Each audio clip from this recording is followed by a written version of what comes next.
Hi, I'm John and welcome back to my Lair of Action Figures, where I'll be talking and reviewing action figures from different manufacturers. Today is going to be my thoughts about the new G.I. Joe classified series coming out in 2025. So Hasbro dropped off on February 2025 some new digital renders of the figures that will be coming out. So I decided to start by the mass device figures because we have two of them who've been just announced. We do have a third figure that was announced before that. We had a digital render of Snake Eyes and the Bear, where he has the first element for the mass device. Now this is the second one we have because you have the heavy water, who's over here in this canister, though we have two divers. If you have seen the episode, you will know what it is about, but we have a Cobra diver and we have a G.I. Joe diver. Now, these figures are just a repaint of the torpedo. It's about 100% recuperation out of torpedo. We do have a machete for both figures, so that one is taken from Copperhead. Then we have the laser rifle from G.I. Joe with this yellow paint on it. Not a fan of it.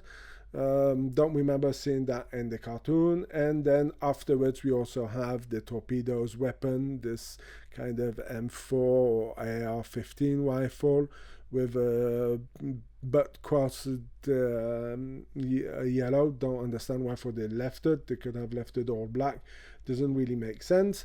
Now when we're looking at the Cobra figure, we do have of course a little accessory that was with the 60th anniversary figures from the diver, this little propelled machine that helps him go around faster.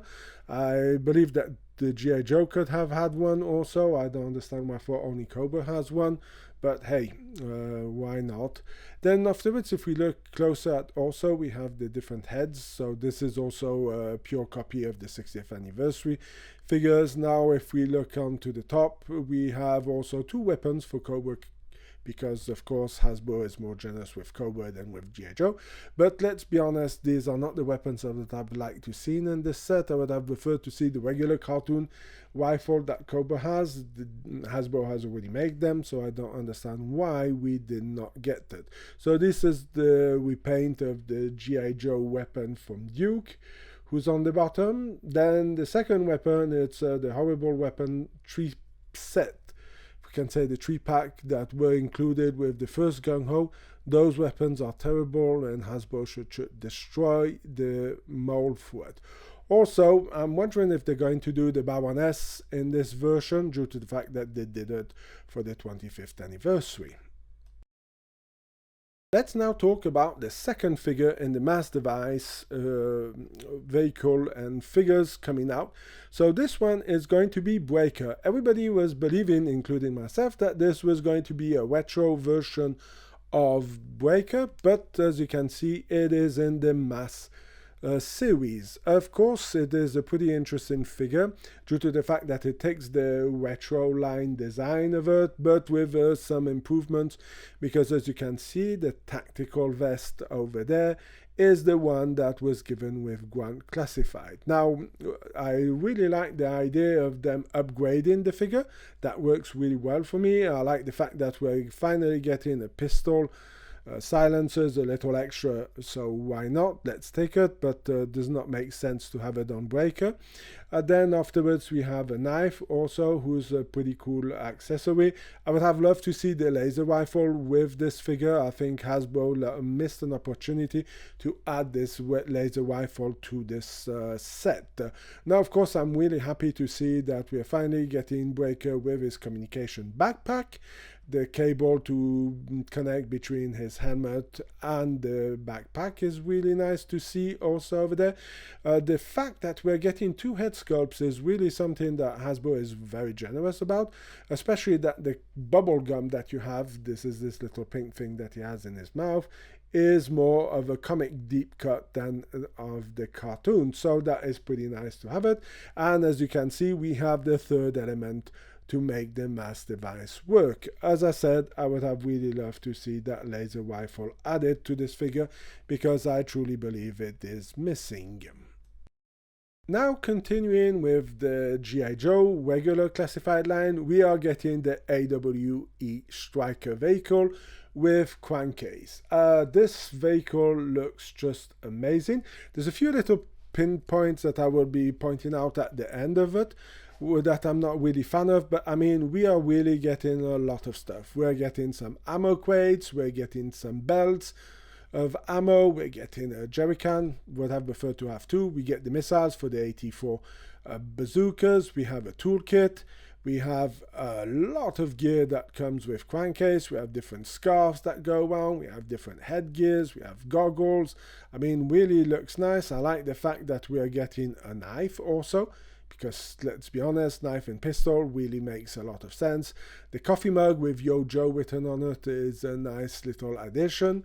I find this figure pretty interesting. I do have a bit of a quarry with it. Of course, I forgot to mention that he comes with the binoculars, so the same ones that were with the Retro Duke figure. I would have preferred to have, instead of this, I would have preferred to him to have a rifle, like he has in the original figure that came out in 1985. It was a galley weapon, that is an Israeli manufactured weapon, who's a bit strange for G.I. Joe to have Israeli weapons due to the fact that they are normally based of US special forces. So that was something that was a bit of a surprise. Afterwards, when you are from Europe, of course you would have no problems having weapons from different places around the world, due to the fact that this is what was all about G.I. Joe, if you really think about it. Now, going into the vehicle, as you can see, we have a 50 cal as a machine gun. Then we also have the new M60 or MK43, whose became famous, if we can call it like that, in the Rambo 2 movie. That's a machine gun that Stallone holds at the end of the movie, shoots up all the computers, and that's the one who's there. Makes sense to have this kind of machine gun in the passenger side, because of course you would want to have some extra firepower. Now, as I said, the only nitpick I have a problem, I would have liked to see the rifle to go with our crankcase. And the other part that is a bit bugging me on it is when I'm looking at this digital render, I'm looking at the size of the wheels. And the wheels in the back look pretty good, but the front wheels look extremely small or under proportioned. If you remember the vehicle from back in the 1980s, this vehicle had both same size wheels. I can admit that the wheels in back could be a bit bigger, but not such a difference between these two wheels. Now let's dive into Cobra's new figures for 2025. So the first one we're going to be starting by is the double set. This is Slice and Dice, who are from the Ninja Force, the bad guys in Cobra line. Now, I must admit that I'm really happy seeing these two figures. I'm not a big fan of the Ninja Force fan. Let's say it was a bit kiddish and ridiculous. I mean, it was something very popular. Ninjas were extremely popular in the 80s. Now, when I'm looking at this set, what really is impressive is the number of head sculpts that we have, the number of weapons, and some of the accessories that come with it. So this really makes this figure, or this box set figure, pretty impressive, and I really like what they did with it. Now, if I have to be pinpointing out some of the stuff that they could have done better, I would have loved to see an extra unmasked head sculpt for one of the figures. Then I would have also liked to have an extra cloth over here instead of made out of plastic. I would have preferred to have it made out of cloth like you have with the 60th anniversary soldier, and have two hats so that you could gear them up and have them a bit disguised or hiding that these guys are ninja assassins. But for the rest, everything looks okay. Cannot wait to get my hands on this set. I would give this set 8 out of 10 for now. And let's see. Continuing with Cobra, or should I more say Destro, this is Darkland. So this figure was came out, I think it was 87 or 88, I can't remember. It did came out with a vehicle. Now he's supposed to be from Eastern Europe, related to Destro, so it's a bit of a character that I never really cared about. So Cannot tell you much about it. He gets his signature weapon that he had. You have two head sculpts, who is pretty interesting. The fact of giving him a sword and a dagger, who has this kind of ancestor vibe feeling, does work well due to the fact that he is with Destro.